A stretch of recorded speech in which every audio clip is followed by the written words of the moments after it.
filloj, pas 9 orëve gjys, nuk e bona dot, komplet, por bëna 50 kilometra. Edhe gjeta veten mirë me i farë mënyrë, pavarësisht se nuk hecja dot për 2 ditë, pastaj dhe nuk vrapova dot për 1 muaj. Sa stërvitje? Diçka sikur më lidhi me vrapjen. Gjeta një rehati dhe thash dot, pavarësisht se ishte edhe çështje e inatit, domethënë që do ta bosha, se s'bën, atë që dështova në fillim, që është deri diku normale. Kështu filloi vrapi im.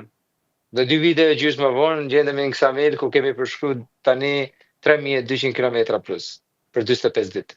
Atëherë ti në këto momente ndodhesh në Ksamil? Po. Pra e plotsove edhe atë itinerarin shqiptar me ato ditët e vrapimit, sa ditë vrapove dhe sa kilometra ke bërë në Shqipëri? 7 ditë vrapim?